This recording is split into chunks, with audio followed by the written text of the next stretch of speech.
교당 플러스 선물. 요즘 대면, 비대면 법회를 같이 진행하는데 물론 교당 가서 법회를 보면 좀 더 집중해서 볼 수 있지만 교당 가는 게 귀찮은 마음이 나기도 합니다. 이럴 때 어떻게 마음을 챙겨야 할까요?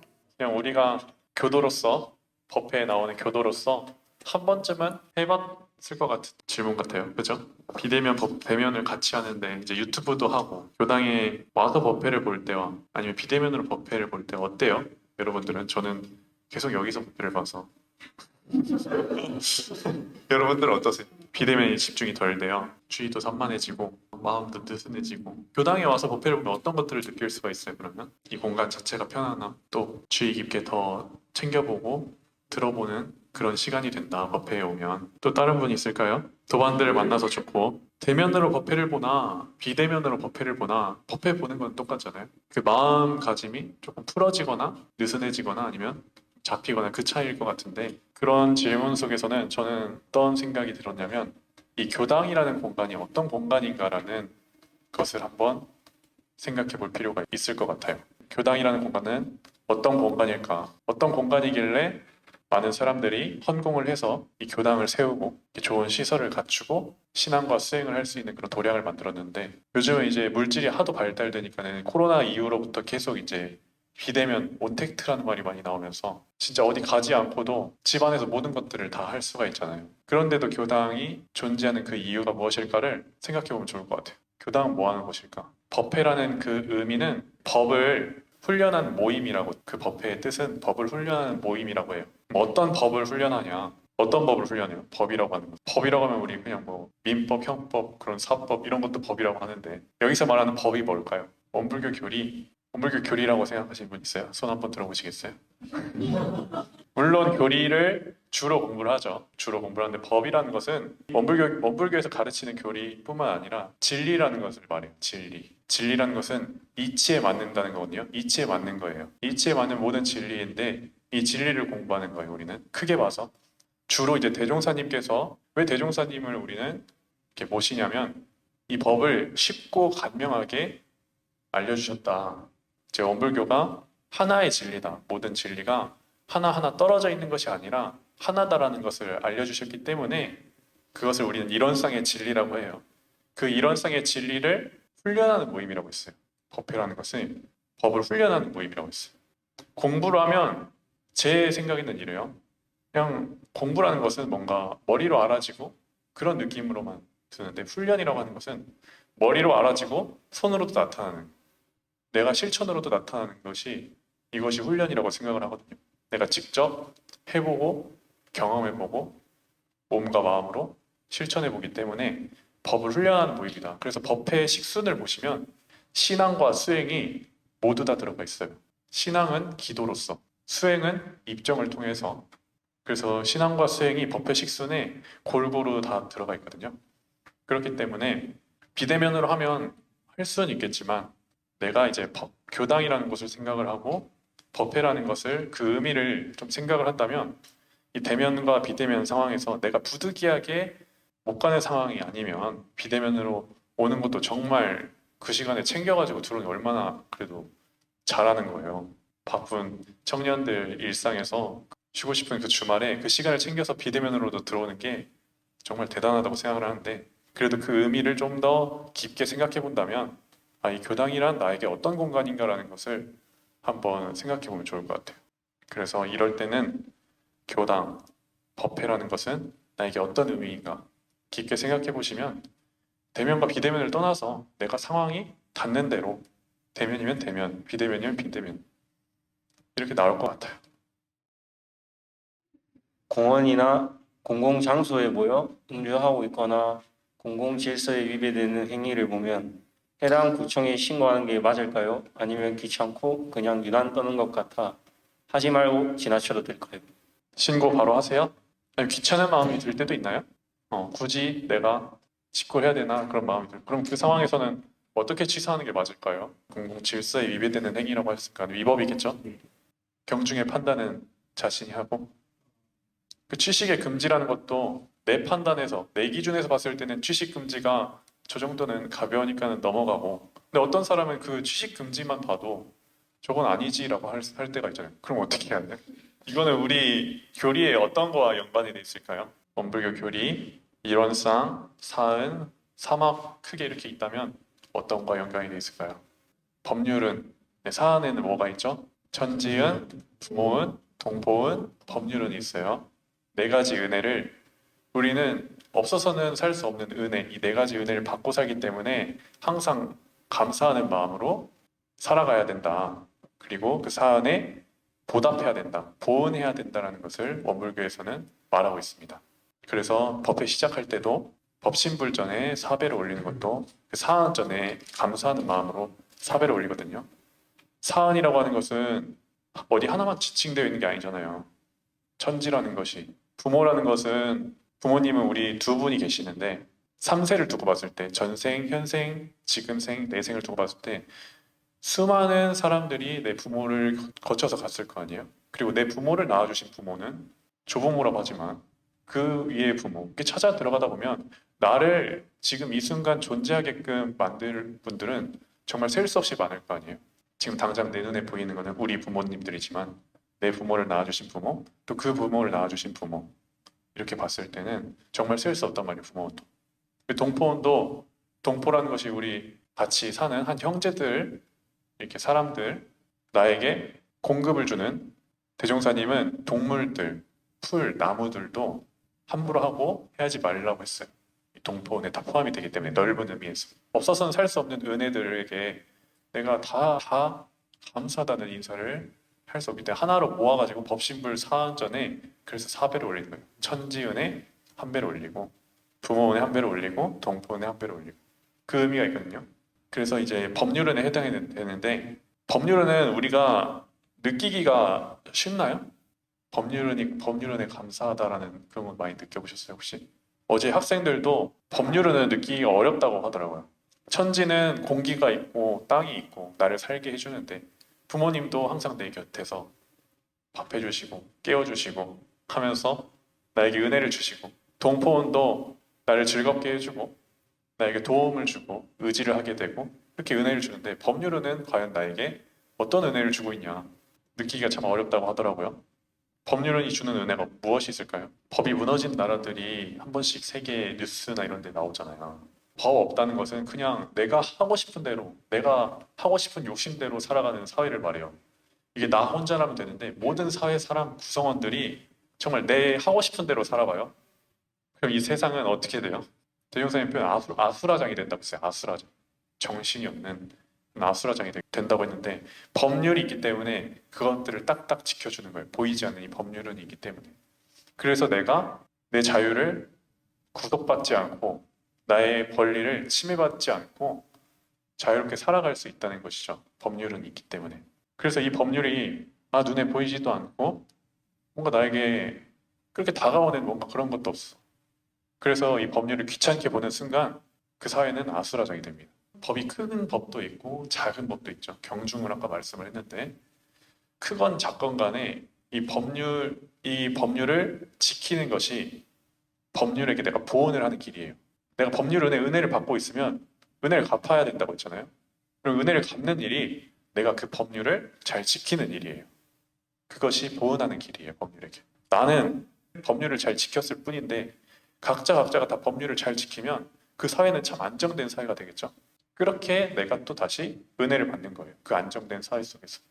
이렇게 돌고 도는 그런 인과의 이치 속에서 내가 법률을 잘 지키는 것이, 법이 크건 작건 간에 잘 지키는 것이 그 법률의 보온이 된다. 법이 없으면 우리는 질서 속에서 살 수가 없고, 사회가 혼란한 것도 법이 제대로 제정되지 않고 없기 때문에 혼란한 경우가 많이 있습니다. 내가 이 법률을 지키는 데에서도 많이 이제 혼돈이 올 것 같은데, 이건 지켜야 되나 말아야 되나 하면서 내가 법에 해야 되는 일은 그 의무는 하는 거죠. 사건이 있을 때, 신고할 일이 있을 때 정말 내가 해야 되는 그 일은 하는 것이, 그것이 법률 보온의 길이 되고 또 나는 해야 할 의무를 다한 거죠.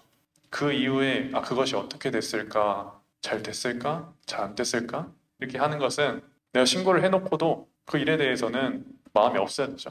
그 사람들이 어떻게 됐을까 하는 그런 마음들. 그것이 또 나에게 다른 인과로 어떤 상황에 대해서 다가올 수 있다는 거죠. 또 다른 이야기 하실 건 있나요? 그런 법을 조율할 때도 너무 강으로서 억압하는 듯이 법을 조율하는 것보다 가장 힘이 센 거는 부드러운 것이라고 하셨어요. 정산 종사님. 강보다 강할 강자 있잖아요, 한자. 강할 강자보다 제일 힘이 센 것은 부드러울 유라고 하셨어요. 이걸 한번 살아가면서 한번 생각을 해보세요. 강으로만 밀어붙인다고 모든 일이 다 될 수는 있어요. 근데 그것이 정말 길게 보고 멀리 봤을 때 이것이 정말 잘한 일인가, 잘 된 일인가 하는 생각을 해보면 부드럽게 잘 해결된 것만큼 더 좋은 게 없거든요. 이제 부드럽게 잘 해결해서 취사하는 것이 가장 뭐라고 해야지 인생의 단어가 갑자기 생각이 안 나는데 뭔가 꿀팁밖에 생각이 안 나죠. 약간 인생을 살아가는 데 있어서 참 좋은 비결인 것 같아요. 겉으로는 이제 그렇게밖에 내가 할 수밖에 없는 나도 마음이 힘드니까 그렇게 할 수밖에 없지만 그래도 이 중심 뭔가 해결을 제대로 하고 싶으면 부드러운 것만큼 더 좋은 것이 없다라는 그 중심을 가지고 표준 잡아가지고 해보기도 하고 안 될 때도 있는 거죠. 매번 그렇게 할 수는 없어요. 나도 내 마음이라는 게 있고 내 감정이라는 게 있잖아요. 그런 것들이 이 과정이 마음 공부거든요. 이 과정이 마음 공부를 한다고 해서 한 번에 쫙 되는 게 아니라 해보고 안 되네, 또 해보고 안 되네. 이 과정을 내가 스스로 경험하는 거, 몸으로 마음으로 경험하는 거, 이것이 훈련이에요. 그래서 그렇게 하다 보면 전보다는 좋아졌네가 스스로 느낄 수 있을 거예요. 법률론에서 우리가 기도문 올릴 때 천지 하감지위, 부모 하감지위라고 말해요. 하감이라는 건 위에서 감응을 한다는 거, 위에서 내려온다는 말이에요. 근데 동포랑 법률은 다르죠. 뭐라고 해요? 응감지위라고 해요. 응감이라는 것은 이 좌우에서 응해지는 거예요. 하감은 무조건적인 사랑, 무조건적인 은혜라고 보면 이 법률의 은혜는 내가 함께 가는 거예요. 내 좌우에서 응해지는 거기 때문에 이 변할 수도 있고 나에게 좋게 다가올 수도 있고 나쁘게 다가올 수도 있는 거예요. 동포라는 것도 법률이라는 것도. 근데 천지라는 것, 부모라는 것은 생각해보면 무조건적인 사랑과 무조건적인 은혜잖아요. 그런 의미에서 봤을 때 이 같은 법률이라고 해도 어떤 사람에게는 좋게 응하고 어떤 사람에게는 나쁘게 응한다. 나한테는. 동포라는 것도 저 사람과는 저 사람들이 친한데 나랑은 사이가 별로 안 좋아. 응해지기 때문이거든. 그런 의미에서 이 법률을 봤을 때 그 법의 범위를 말씀하셨지만 그 나라에 관련된 법이 또 다 다르잖아요. 어디서는 또 뭐 하면 안 되고 여기는 되고 그런 응해지기 때문이에요. 내가 살아가면서 계속 변함으로써 내가 다가오기 때문에 그 나라에 가서는 그 나라의 법을 지키고 주에 가서는 그 주의 법을 지키고 내가 살고 있는 이 강남교당의 청년회에 와서는 강남교당 청년회 회칙을 지키고 이것도 하나의 법이에요. 우리가 정한 법. 우리 사람들이 함께 만든 법이기 때문에 나에게 응해지는 거란 말이죠. 청년 회비를 내는 것도 이런 것도 우리가 정한 거잖아요. 얼마를 내자. 진짜 저 법은 작은 것부터 큰 것까지 있어요. 내가 속한 사회나 조직. 내가 속하면 그런 것들이 다 법률의 범위가 되는 거죠. 그렇게 법을 정말 내가 속한 이 조직과 각자 직장 생활에서도 회사 내규가 있고 또 학칙도 있고 학교에서 그러잖아요. 그런 것들이 다 법률, 은혜 포함이 되는 거죠. 그 법률이 나에게 내 상황에 따라서 좋게 다가올 때도 있고 안 좋게 다가올 때도 응감이니까 응감이기 때문에 좋은 법률의 은혜를 나에게 오게끔 하는 것은 기도만으로서 되진 않고 내가 보온을 해야 된다는 거죠. 내가 보온을 함으로써 그 인과를 받는 거라는 거죠. 내가 그 법을 잘 지키면서 그 안에서 내가 또 법의 은혜를 받을 수 있다는 거죠. 그렇게 법률의 은혜를, 동포의 은혜를, 동포 법률은 응감이다. 천지부모는 하감이다. 이걸 알고 가셔야 이 사안에 대한 이해가 좀 더 명확하게 되실 겁니다. 다음으로 넘어갈까요? 온전한 정신, 수양으로 분별심과 애착, 탐착이 없는 상황으로 이해했는데 맞나요? 일상생활하면서 온전한 정신으로 생활하려면 아무 생각 없이 일하는 것과 어떻게 차이가 나며 어떻게 일해야 할까요? 참 저도 이 질문을 봤을 때 너무 깊이 있는 질문이다.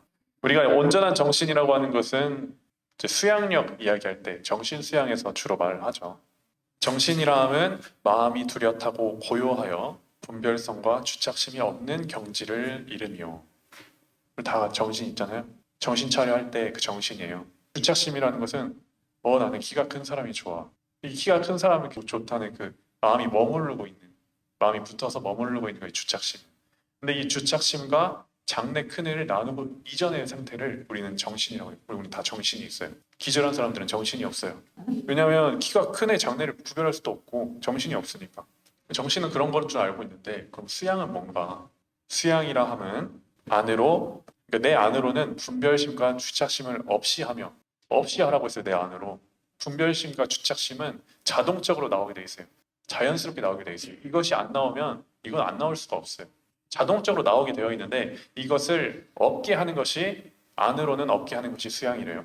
밖으로는 산란하게 하는 그 경계, 나의 정신을 혼란스럽게 하는 그 경계에 끌리지 않게 하는 것이 또 수양이래요. 그러니까 안으로는 분별심과 주착심을 없이 하는 거고, 밖으로는 그 나를 혼란하게 하는 그 경계에 내 마음이 끌려가지 않는 것, 그것이 이제 수양이에요. 수양은 그래서 능동적인 거죠. 내가 뭔가 해야 되는 거예요. 내가 마음 안으로도 해야 되고 밖으로도 뭔가를 해야 된다는 거죠. 이렇게 정신 수양을 하면 얻게 되는 것이 수양력을 얻게 된대요. 일상생활하면서 내가 온전한 정신으로 생활하려면 아무 생각 없이 일하는 것과 어떻게 차이가 나면 내가 어떻게 일해야 돼? 온전한 정신이라고 하는 것은 내가 뭐가 중요하고 뭐가 덜 중요하고 그런 것들을 판단을 할 수 있는 거예요. 원불교는 정신 수양을 해가지고 아무 생각 없는 사람들을 만드는 게 아니에요. 아무 생각 없고 멍청이를 만드는 공부가 아니에요. 내가 마음 공부를 잘하면요, 내가 마음 공부를 잘하잖아요. 정신 수양도 잘하고 사리 연구도 잘하고 작업치사도 잘하는 사람이에요. 이 사막을 잘하는 사람인데, 이 사막을 잘한다는 것은 몸이 커지거나 뭐가 달라지는 게 아니라 내 마음으로서 힘이 생기는, 마음에 힘이 생긴다는 거거든요. 내 마음에 어디에 끌려가지 않는 그런 수양력이 생기는 거고요. 내가 옳고 그름을 바르게 분별할 수 있는 그런 판단력이 생기는 거고요. 내가 정말 해야 될 거 안 해야 될 거 나눠서 정말 해야 될 거는 하고 안 해야 될 거는 안 하는 그런 실행력이 생기는 그런 세 가지 힘이 생겨요. 원불교 공부를 잘하면. 그래서 그 결과가 어떻게 나타나냐면 각자 다 직장 다니고 학교 다니고 일하고 계시죠? 내가 당하는 그 일이 잘 돼요. 일의 결과가 잘 나와요. 그냥 단순히 내 마음 편하자고 내 마음 가라앉히고 그렇게 하는 것이 아니라 그 일이 잘 되는 것까지가 거기까지예요. 공부는. 그 일이 잘 되는 것까지. 내가 사람을 만나도 그 사람과의 관계가 은혜로워지는 것까지가 마음 공부라는 거죠. 저 사람과 부딪혔을 때 나는 괜찮아? 난 마음 공부했어 하고 저 사람은 뭐 상관없이 그렇게 하는 것이 아니고 저 사람의 관계까지 더 나아가는 것. 내 공부도 있지만 저 사람과의 관계까지도 더 좋게 하는 것이 법을 공부예요. 인과 속에서 하는 공부고 은혜로 하는 공부고. 그래서 아무 생각 없이 일하는 것과 이건 좀 차이가 있는 거죠. 그런 차이가 있을 것 같아요. 내가 온전한 정신으로 하는 것과 그냥 하는 것과는 조금 다른 차이가 있다. 결과적인 면에 봤을 때 일은 되긴 될 수가 있어요. 내가 계속 해오던 일이고 반복적인 일이고 단순한 일이어도 그냥 해올 수는 있는데, 근데 그 일이 뒤에 더 잘 되고 못 되는 거에 차이가 있을 것 같다. 그런 말씀을 드리고 싶네요. 네, 이상으로 법의문답 시간 마치겠습니다. 감사합니다. 감사합니다.